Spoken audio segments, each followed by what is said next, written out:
Cal Newport, welcome back to the show. Hi, Brett. Thanks for having me back. We had you about a year ago, I think a little over a year ago, for your book, So Good They Can't Ignore You. And that was a really well-received podcast. I still get emails about that podcast. And you're out with the new book that I think in a way takes So Good You Can't Ignore You and extends on it a little bit. Well, not a little bit, but a lot. It's called Deep Work, Rules for Focused Success in a Distracted World, and loved it. One of my favorite books that I've read.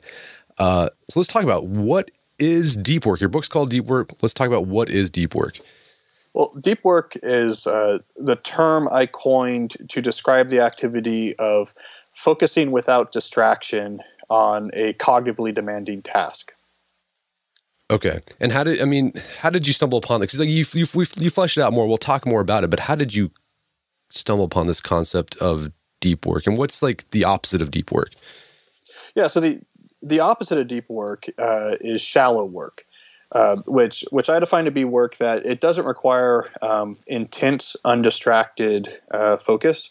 It's work that tends to be a little bit more logistical in nature, and that doesn't really leverage your skills at a high level. That is, someone else could replicate it pretty easily.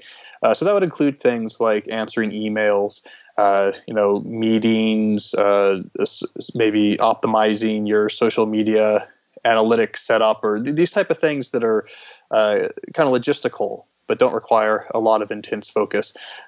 So it's an important dichotomy, I think. You have deep efforts on one hand and shallow on the other. And it's not that one is good or one is bad, but they're two different types of work. Not all work is work. They both have their value, but recognizing that you need to do both, just having a different term for each. Making that distinction, at least in my own life, was a real step forward because it got me out of this trap of, hey, anything that possibly has a benefit is work, so I should just be doing stuff and be busy all the time. And it gave me a more nuanced understanding of work where I see it more that shallow work is sort of a necessary evil. It's the stuff that allows you to keep your job, while deep work is the stuff that's going to help you get promoted. It's the stuff that's really going to make a difference. So what are some examples of deep work from your own life and maybe from the lives of other people you've looked into? So anytime you're applying your skills with essentially at the limit of your ability to try to produce the best thing you're currently capable of producing with your skills, that's deep work. So in my own life, my day job is I'm a computer science professor, and I work in theoretical computer science, which is essentially proving math proofs is what I do for a living. So certainly it's a clear example of deep work is when I'm grappling, for example, to get a mathematical proof to work. Or in my life, if I'm trying to read someone else's academic paper and understand their techniques, trying to figure out what they're doing, that's something that requires deep work. But in other fields, this shows up in different guises. So it could be, for example, in your life, Brett, when you're trying to actually write a sort of compelling and well-researched piece of content, that's going to be an example. That's going to be an example of deep work. Or if you're in a business context, really trying to understand, say, the business landscape and come up with a new strategy could be deep work. And finally, I think it's worth noting that the act of learning things that are hard necessarily requires deep work. So anytime you're actually trying to pick up a new skill or master a new piece of information or technique, that's also going to be deep work. So that kind of segues like to that deliberate practice. You've written a lot about this. Yeah, so deliberate practice is what's required to pick up cognitively demanding skills. And deliberate practice, we know from both psychology and neuroscience, requires intense concentration. So if you're good at deep work, one of the things you become good at is learning things very quickly. So this is sort of one of the advantages you get from the skill. Well, yeah, let's talk about that. You make the case that deep work is becoming more and more rare today, which makes it more and more valuable. Let's talk about why it's so rare. Why is deep work becoming so rare in today's economy and environment? Yeah, so and I think this is the core idea, behind this book. I call it the deep work hypothesis. The whole sort of reason for this book to exist is deep work, this thing that I'm talking about, is becoming more rare at exactly the same time that I think it's becoming more valuable in our economy. And because of that, that means that if you're one of the few who actually cultivates this skill, who actually tries to systematically develop a deep life, you're going to thrive. It's going to be like a superpower. So if you're someone who actually systematically trains your ability to focus, you can become deeper and deeper and higher intensity when you concentrate, and that aggressively protects and supports time in your schedule to do deep work. My whole argument is you are going to thrive in almost any knowledge work job. So if we go back to this deep work hypothesis, the two elements are it's becoming rare while it's becoming more valuable. So you're asking why is it becoming more rare? And I think this is one of the big stories in business in the last 1 to 2 decades, is that as work is becoming more competitive and more complicated, as work is getting to this place where the ability to focus and to learn things and to produce things at high level value is becoming more valued, we're actually seeing most of the trends in the workplace being antithetical to depth. We're seeing things like always-on email culture. We're seeing the rise of open office. We're seeing the rise of Office instant messenger tools. All of these things make it almost impossible to work deeply. And so I think this is a huge trend in business. There's I have several hypotheses for why this is happening, but I think we all sort of agree that it is happening, that most people probably find it harder today by an order of magnitude that might have been 20 years ago to find time to really focus hard on things that matter. Right, because you're always living in, I mean, for me, like I have the trouble with like living within my inbox. And the problem with email, the way the inbox are set up, is that everything is treated as equally important. Yeah, and so we could step back and say, so why would businesses ever promote behaviors that makes the businesses run worse, right? It seems a little bit paradoxical. And my hypothesis, the one I lay out in the book, and I think there's other reasons, but my hypothesis is a defining feature of knowledge work is that it's very difficult, as the economists would say, to measure the marginal productivity of an individual. And what that means is because of the complexity of the work, it's very hard to isolate one person and say, here's how much value they're bringing to our company. In a way that would be easy to do if you were, say, a door-to-door salesman, right? Right. You bring in this many dollars, or if you're on an assembly line, you process this many widgets. In knowledge work, it's complicated. So my conjecture is in the absence of this type of direct feedback of this behavior is making us more profitable, this behavior is making us less profitable, what's going to thrive? And I claim what's going to thrive are behaviors that are easier for you in the moment. And this is the reason, for example, why a culture where everything is done in email, everything goes in the one inbox, and you're just sort of expected to respond pretty quickly to any email you receive. Why does that thrive? Well, it makes your life in the moment easier. Gotcha. You don't have to sit there and plan in advance. Okay, how is my work going to unfold this week? What am I going to need to get my work done? Let me make sure that I've sent this memo to this person a few days in advance so I get the stuff I need. You don't have to manage your workflow in a complicated way. You can just sort of get there in your inbox and just start rock and rolling and figure things out with messages as you go around. Now, it turns out that this is incredibly ineffective. It's also psychologically incredibly draining, but it's easier. Right? You don't have to think that much about your work. You don't have to have a master of workflow. You just sort of get in your inbox and do things. So I think this is why we see deep work being squelched. It's hard to directly measure its impact on the bottom line, and therefore, in its absence, things that are easier in the moment are going to thrive. And a lot of the behaviors that are easier tend to be behaviors that fragment your attention and hurt your ability to focus. Right. And you talk more detail about that. That was interesting. About there's a culture where, if you respond to your email fast or quickly and you respond to a lot of emails, it kind of shows to the rest of your coworkers like, I'm working, right? I'm doing my job. Or having that green dot on all the time, even when office hours are over, it shows like I'm really dedicated. But you might not be even doing anything at all, like anything productive. Yeah, that's right. Because, deep work is what allows you to produce things of real value. It's what uses your skills. So if your attention is constantly fragmented, you can't do deep work. So from a cognitive perspective, you're operating at a sort of severe disadvantage. And, I think it's worth emphasizing that easy is not the same thing as productive. So making your life easier does not necessarily make you better at your job. And I think the right analogy to understand how a lot of organizations work today would be to imagine if you had an assembly line back in the industrial age. And it would say it's a complicated assembly line. There's different materials and tools are needed at different stations, and they're used up at different rates. And imagine you said, here's what we're going to do. This is too complicated to try to figure out in advance, the inventory and the distribution of tools. Let's just put all the resources and all the tools in a big pile in the parking lot. And now it's really easy. No one has to think about workflows and chains and inventories. If you need something, you know where it is. You just go to the parking lot to get it. And as stuff comes in, we don't have to think about how to distribute. Just dump it in the parking lot. It would be much easier. People would not have to think at all about the complexities of logistics. On the other hand, it would be an incredibly inefficient way to run an assembly line because everyone would constantly be walking out to the parking lot to get what they need. It would also be very frustrating. I think that's exactly what's going on with our connectivity culture. Sure, it's easier if whatever the problem is, whatever the issue is, just send an email to your one email address into your inbox and we can just work it out. That's easier, but like walking through the parking lot for every tool is an incredibly inefficient way to work. Right. And it's amazing. You talk about, how it's become such an article of faith, like this connectivity culture is, what you're supposed to do it. No one questions it. But then you highlight research where researchers came into a company that was really connected, right? They used their BlackBerries and their email on the phone, even after office hours. And they asked them, don't do that anymore. Like they took away their email. And what happened when they took away their email capabilities after office hours?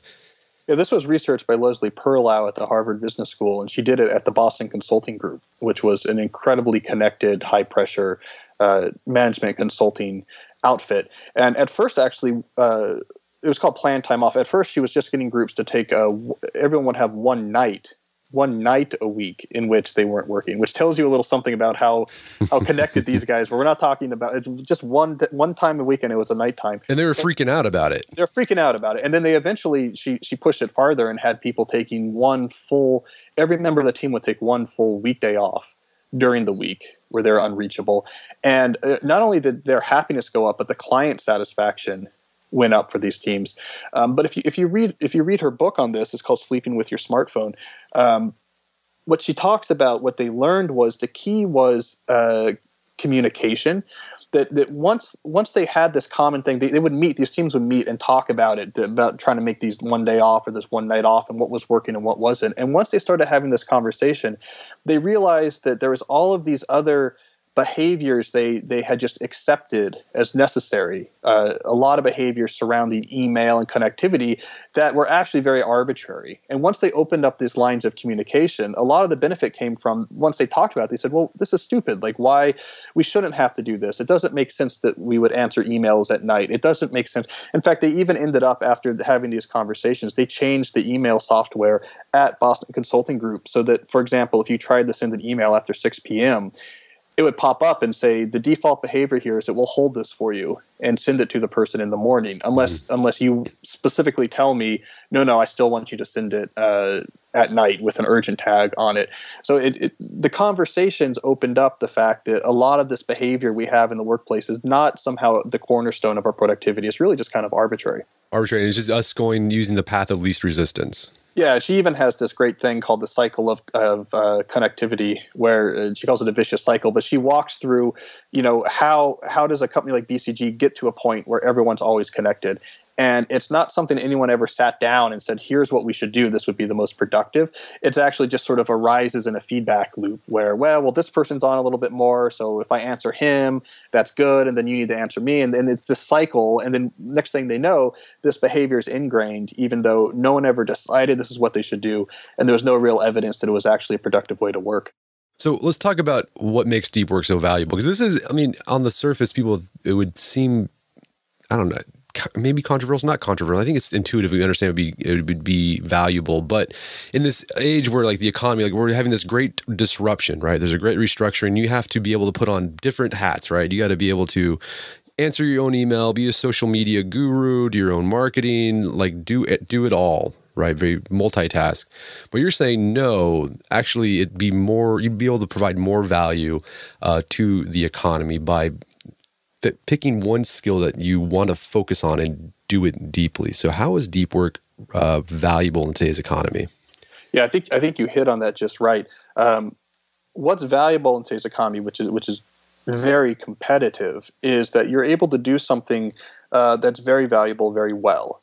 something that it's not easy for them to find someone else to do it or to outsource it. You do something very valuable very well. That's what's valuable. If you're really quick at email, if you use a lot of social media, that's easily replicatable, right? That's not actually something that's that valuable. But if you have some hard skill that you can do well, that's going to be the currency for thriving in this economy. And deep work is like the mint that prints that currency. Because when you're in a state of deep work, here's what we know about it from the research. All right, so first of all, you need to be in a state of deep work to learn hard things quickly. So if you develop your ability to concentrate, to be very intense, and you regularly have time to apply that concentration, you can really quickly pick up complicated new information and skills, which is hugely important, for being someone who's valuable in the economy.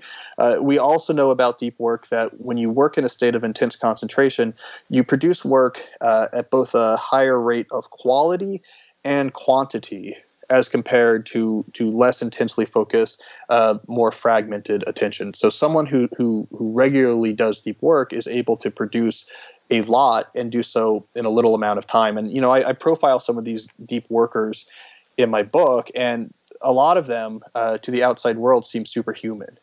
But they're not supermen. The main thing they're doing that other people aren't, that their peers aren't doing, is they are actually just treating their ability to focus like a muscle, and they're giving it a lot of reps, and then they're going out there and doing feats of strength.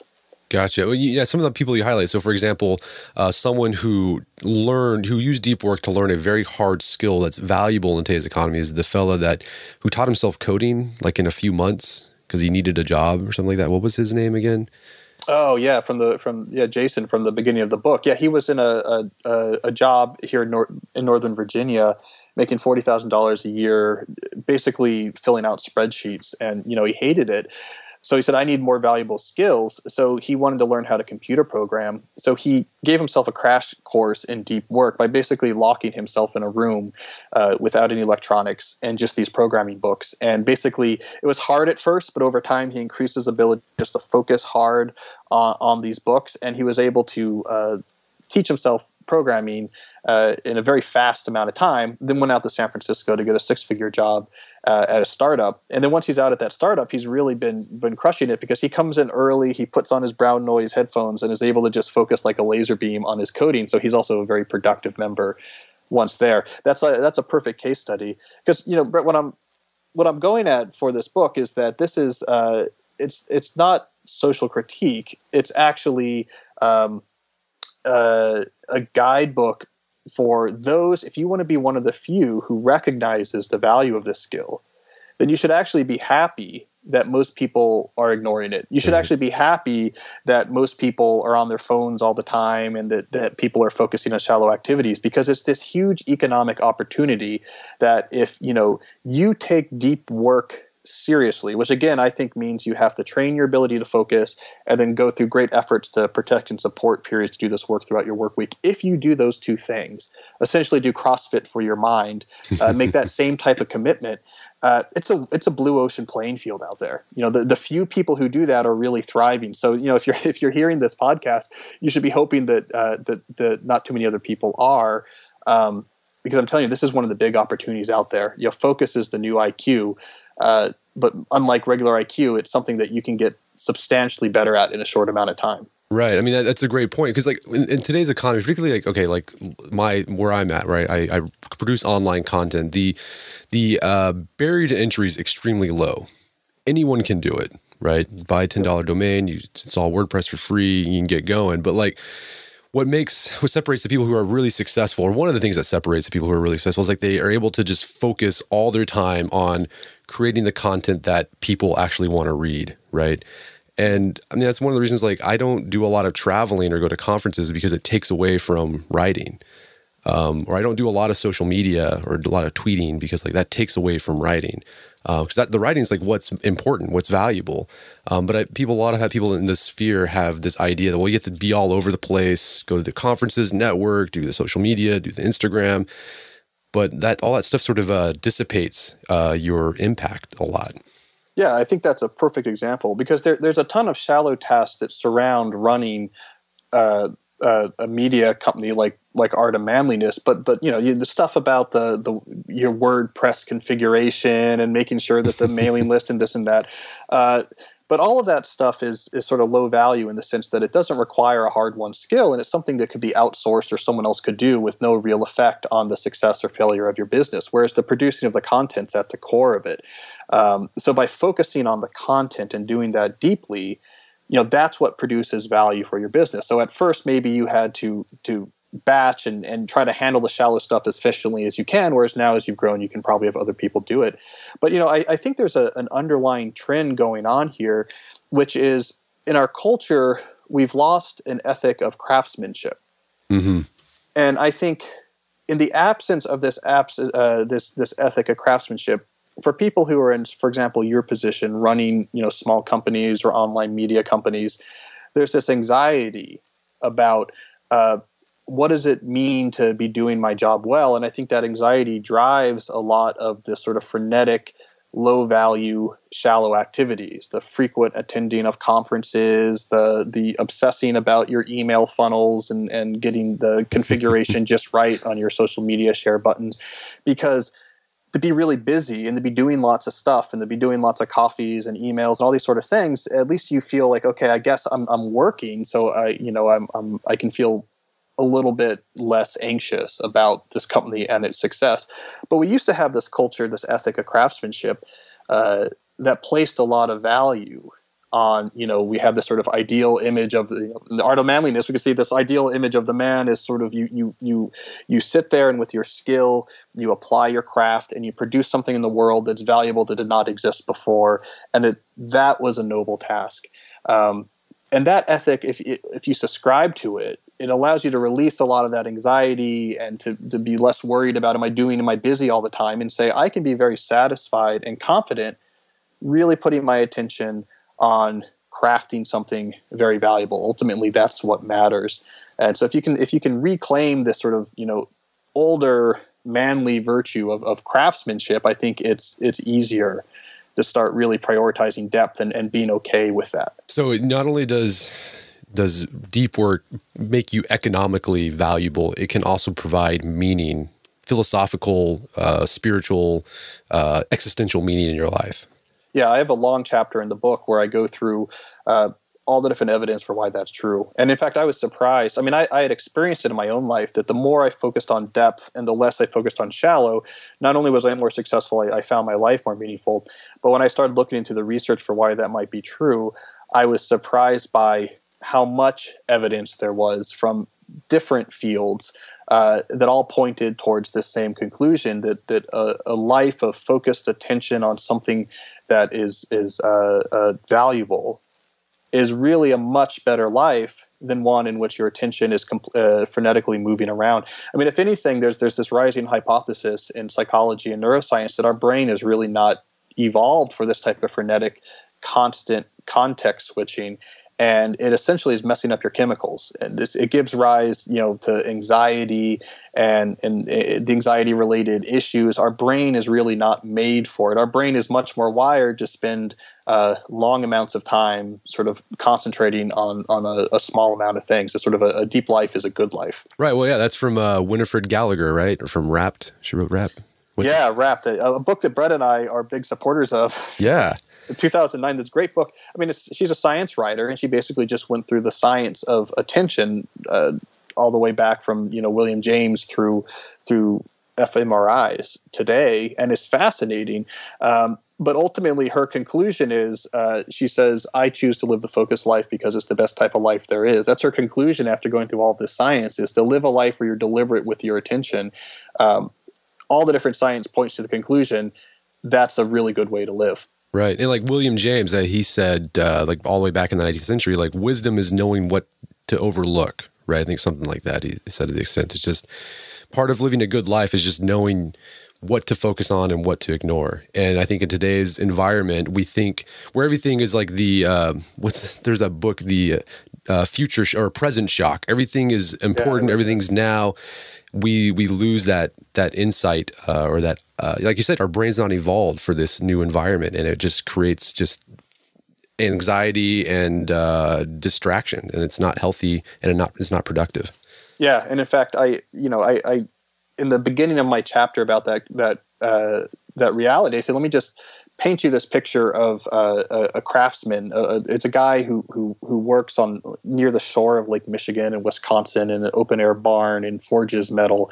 And I sort of paint the picture of this guy and his life. And I say, you probably have no interest in metal. You probably have no interest in blacksmithing. But if you're like most people, there's still something deeply attractive to you about this image of this guy who's there in the open air barn, and all of his attention is on doing this fine crafting of it.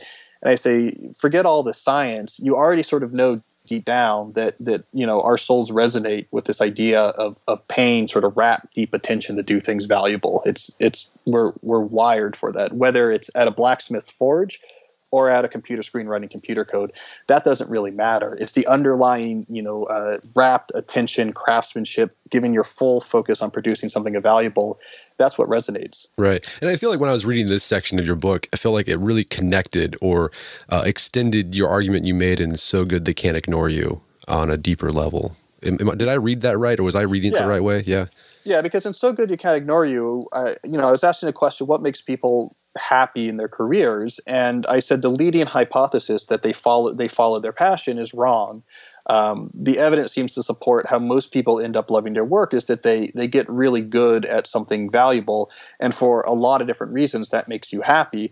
So in some sense, deep work was a follow-up to that, because people said, okay, I get that. So how do I get good at something valuable? and so the answer was, deep work. And as you just pointed out, there's obviously, overlaps. I noted in So Good They Can't Ignore You that craftsmanship creates a lot of value. People seem to really enjoy their lives when they're doing it. And so in this book, Deep Work, I got to sort of follow up on the science of why that's true. Okay, so we've laid the foundation of why deep work is important, valuable, it's becoming increasingly rare, and why it can provide meaning. What I love about your book, though, you don't just stop there, right? You said it's not like you said, it's not a critique, a Jeremiah against the current state of things, but you actually provide some actionable things that people can do to practice deep work in their lives. So, what do you think are the most things that people could start doing today that would allow them to start having more deep work in their own lives? Right. This is the key question. So what does it mean if you agree with this premise that, deep work makes you better, makes you more competitive, makes you happier? What does it actually mean to embrace a deep life? And there's the way I like to think about it is there's three types of commitments you have to make if you want to live a deep life and get all these advantages. So one, you have to commit to training your ability to focus. And there's any number of different things you can do, but focus is a skill like playing the guitar, not a habit like flossing your teeth. It's not something that you know how to do. You just have to spend more time doing it. It actually has to be practiced. Most people, if I just took you and locked you in a room and said concentrate for the next 3 hours, would be bad at it if you haven't actually been practicing and increasing your depths of intensity. So the first type of commitment to living a deep life is you need to train your ability to focus just like you would have an exercise routine. And there's several strategies we can talk about there. The second commitment is you need to actually fight to protect and support deep work in your schedule.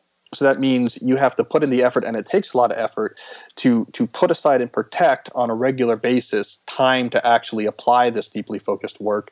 And you need to support it, meaning you need to put things around this deep work that helps you succeed with it. Where you do the work, how you do it, the rituals, and there's specific strategies we can talk there.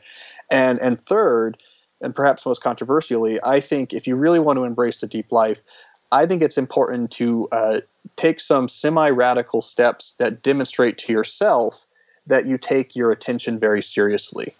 So, right off the bat, make some sort of bolder move that signals to yourself, hey, you know what? My attention, my ability to concentrate is very important to me.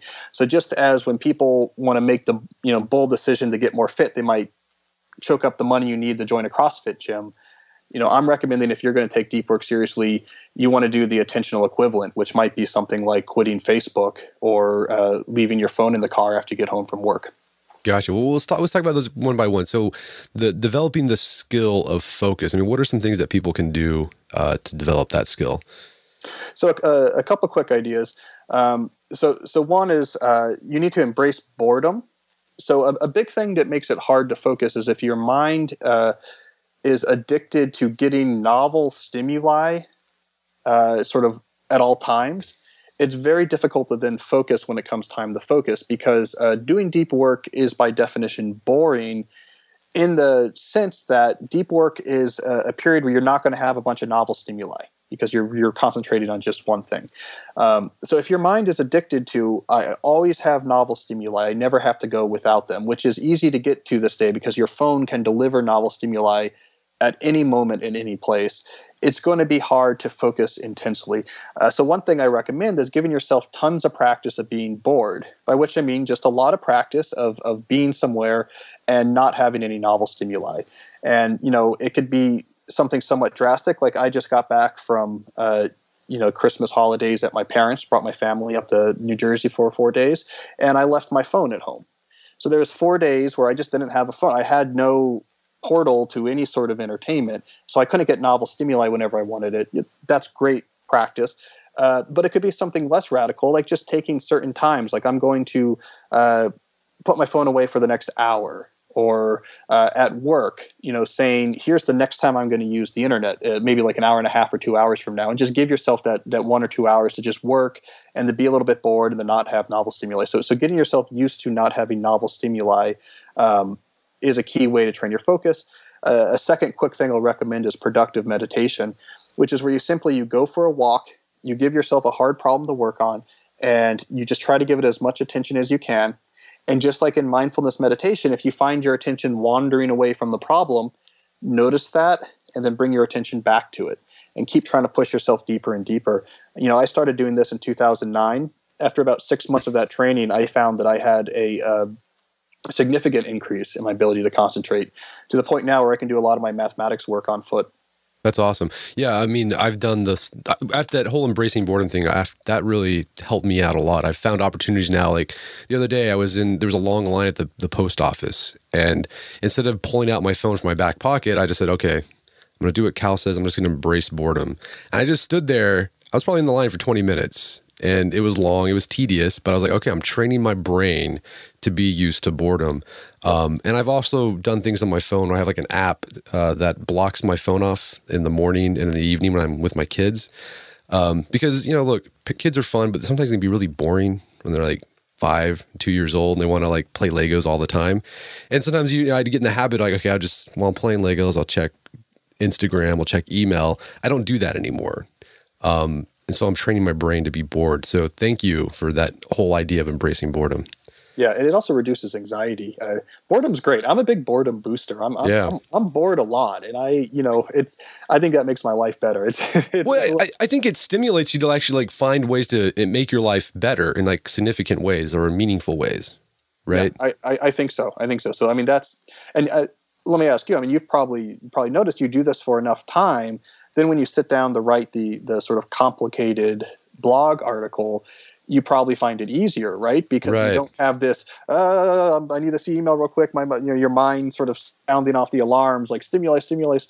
Right. Yeah, exactly.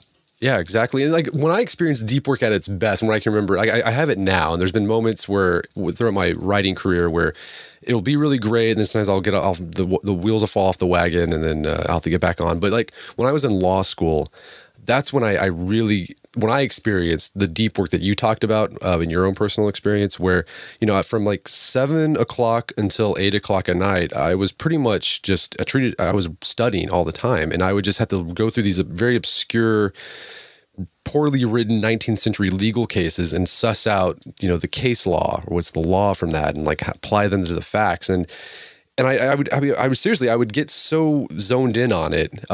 It would feel like, to me, it felt like only a few minutes had passed by, but it'd be like an hour. But I was like in the flow, and I really did well in law school because of that. And I attributed that whole deep work concept. Yeah, I love it. The image of sitting there with a 19th century law book. For those of us who are deep work proponents, that's like deep work porn right there. Right, exactly. And the walking thing, that's great too. I mean, there's research that shows that taking breaks, right, and doing something else that might not be super focused, but you're thinking about the thing you're thinking about, right? But while doing something else like walking or doing a walking meditation, you actually get insights that you otherwise wouldn't have if you just try to brute force get at it, right? Yeah, I think that's true. I mean, to give you a recent example, earlier this month, my family did we spent a week in the Bahamas for our vacation this year. And, so I showed up there I just had this hard proof that I knew I needed to prove this thing. I had no idea how to prove it. So I just walked the beach, and I walked the beach for a week. It wasn't until day 5 of the trip that I see how to do this, and it wasn't that hard once I'd actually identified it. But you couldn't have brute forced it. It needed to be just. My mind needed to just come at it from different angles, work at it, and that's the type of thing that if you practice that at first, you'll find it hard, and it really only takes a few months. Before you find that you're able to actually hold things in your mind with practice and work on them. So I also do a lot of writing in my mind. Many of the chapters of So Good They Can't Ignore You, for example, were outlined on my walk back from the campus where I was a postdoc at the time to my apartment across the Charles River. Because you can write in your mind, you can solve problems in your mind. It takes practice, but maybe not as much as you think. Yeah, that's what both my wife and I do when we both write when we're like, sometimes I'll be like, what are you thinking about? She's like, oh, I'm writing. Or I'll be doing the same. I'll zone out. And she's like, what are you doing? I'm like, oh, I'm writing the first paragraph Yep. And then when you're actually at the computer, you can sit down and write it. Yeah, exactly. I love it. As opposed to just staring at this computer screen and trying to force it. And you have all the distractions a couple mouse clicks away. It's not always the most conducive thing for getting work done. Right. So let's talk about that second aspect of setting up structures to protect your deep work time. Yeah. So now, once you have your ability to focus honed, the next thing you need is to actually have the opportunity to apply it on a regular basis. So you don't get the benefits of deep work unless you're actually regularly doing deep work. So I'll give you 3 quick things that can help you protect and support deep work, in your routine. One, having rituals and routines surrounding deep work sessions really helps. So some sort of ritual or routine you always do right before you start deep working. That helps your mind transform into that deep work mindset easier. By contrast, if you just in an ad hoc fashion try to wrench your attention away from something you're doing and say, now I'm going to concentrate, that takes a lot of willpower and energy, and it's going to be less successful. So I talk about a lot of routines people have, and they're as simple as, you change the lighting in your office and put a do not disturb sign, to as elaborate as, relatively long walks through certain locations or going to a cabin in the woods. I mean, there's a whole scale there. Right.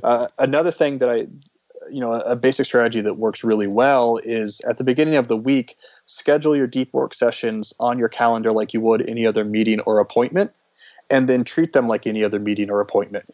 Which means if someone says, hey, can you jump on a call on Tuesday at 9? You can say, oh no, I have a thing from 9 to 12 on my calendar. I can't do it then. Let's do it later. Or if someone says, I sent you an email, why don't I hear back from you? You're like, oh no, I had a thing. It's a thing. We have a semantics already around appointments and meetings in the modern workplace. People understand that when you have an appointment or meeting that you're inaccessible during that time. So that's a simple thing. The third thing, which I think is a little bit more complex, but I think is important, is that you open up a dialogue with your boss, be it an actual boss or if you're self-employed, a dialogue with yourself about how much deep work you're doing, how it's going, and what it's producing. In fact, I even recommend in the book that you ask your boss, what percentage of my hours should be deep work hours versus shallow work hours? And agree on a ratio there. And then have a regular conversation with them about, okay, what help do I need from you? What do I need to do in order to hit this ratio? I only had 2 hours of deep work last week. We agreed that I should have 15.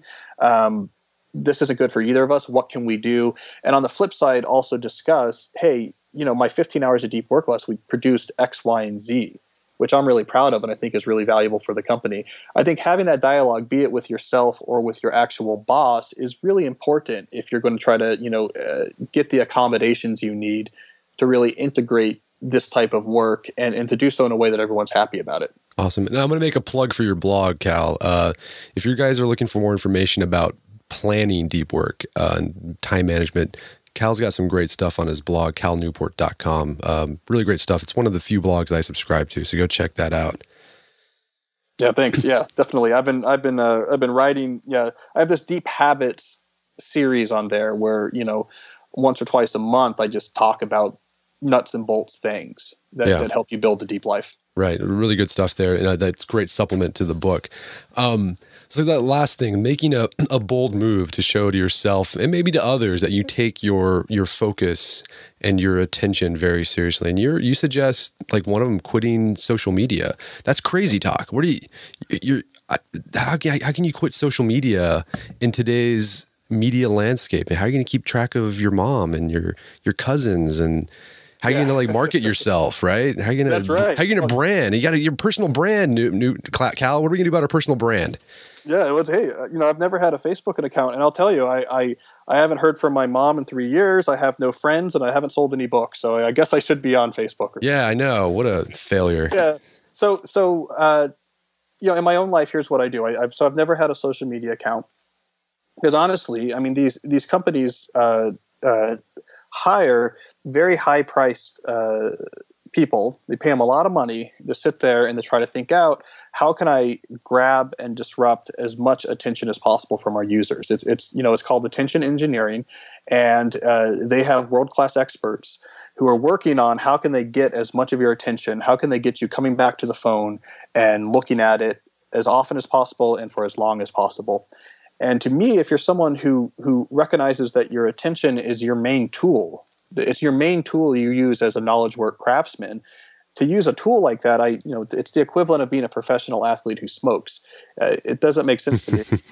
And I think this idea that these media companies in California that sell ads are somehow at the core of our modern culture and what it means to be a citizen of the digital world, I just think that's somewhat preposterous. I mean, I've never had a social media account. I've never had any negative ramifications. It just doesn't factor into my life. It hasn't really been an issue. So the way I like to think about it, it's not that social media is like intrinsically bad. I just don't understand this notion that it needs to be universally used. I think the analogy should be like Game of Thrones, right? It's something that a lot of people are really into, but a whole lot of people could care less. And to me, that's where tools like Facebook or Twitter should be. That, yeah, there's some people who are techie and they really like it, but most people say this has nothing to do with my life, and that's not the way it is now. So that's my own crusade, which a lot of people push back on. Tilting at windmills, Cal. You're tilting at windmills. It's probably tilting at windmills, though. I just don't understand these attention economy. I also don't use the internet to entertain myself. By which I mean I've opted out of the whole sort of attention economy out there of these websites with the algorithmically engineered headlines that made and easily accessible and made to grab your attention. I wrote about this a couple of years ago that I don't know how to web surf, so I don't have a stable of sites to go to. People usually have their cycle. You go and you click there. Click there. My wife and I call it the wheel. The wheel. You're stuck on, like, when I can see her clicking, or she sees me like, you're stuck on the wheel, aren't you? Get off the wheel. Yeah, so I don't have a wheel. I got rid of that, and it's great. So in other words, I don't have these things pulling at my attention.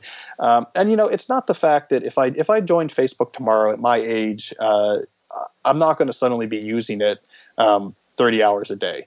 And a lot of people make this argument. It's like, well, it's not like I use it that much anymore. So for me at this point, it's really about the signal to myself. Yeah. It's just like when I want to take my health seriously, I stop smoking. I stop eating, even having the occasional cigarette. Same thing. I treat my attention like a tool because I think it generates a very rich life and a very successful life.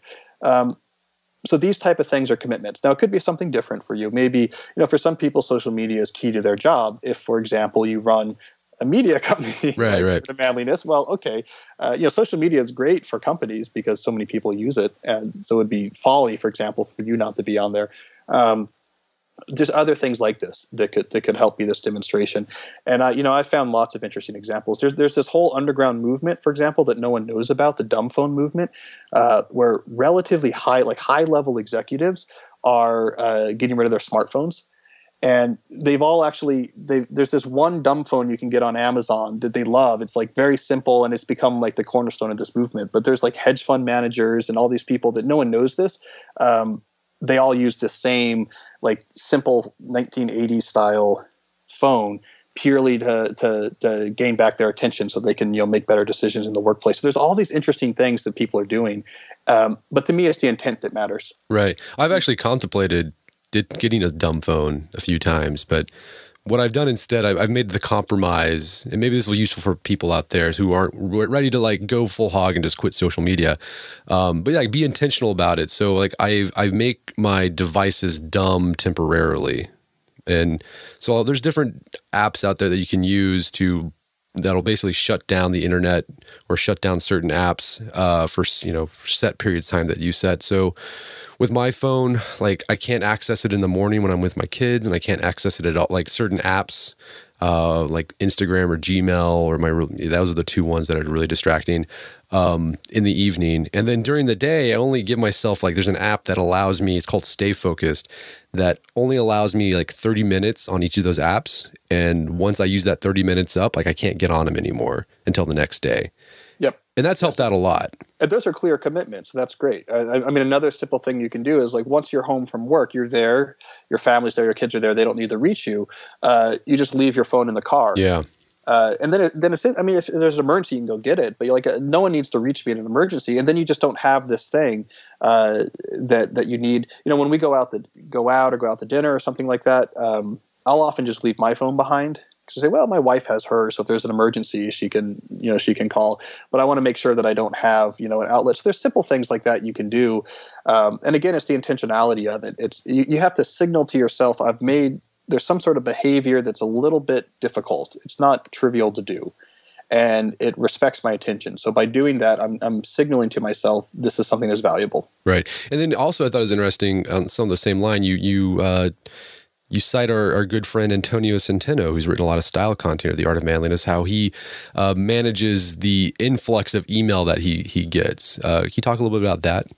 Yeah, I have a sort of whole chapter in a book called Drain to Shallows, where the idea is most people can't get rid of shallow work obligations in their work life. It's part of what just helps their job function. But you have to get your arms around them and constrain it, or you'll never have any time to do deep work. So I really get into how can you minimize shallow work and then take what you have and do it more efficiently. So one of the examples I point to is how do people, especially people who run their own companies or solo entrepreneurs, what are strategies they can use to try to reduce the amount of back and forth communication that they have to do, because that's a huge killer of time to concentrate if you're constantly having to communicate with people. And I found there's this kind of a cool subculture that includes myself, but then I discovered there's a lot of other people doing this too, sort of public figures or people who run their own companies who have this notion of a sender filter, as my terminology. But basically, instead of saying, hey, anyone can contact me for any reason, here's just an email address, have at it, they instead put a filter that the people who want to contact them essentially are going to filter themselves. They say, here are the different reasons why people can contact me, and here's how I want you to actually do it. And in essence, if you don't fit into one of these categories, maybe you shouldn't contact me.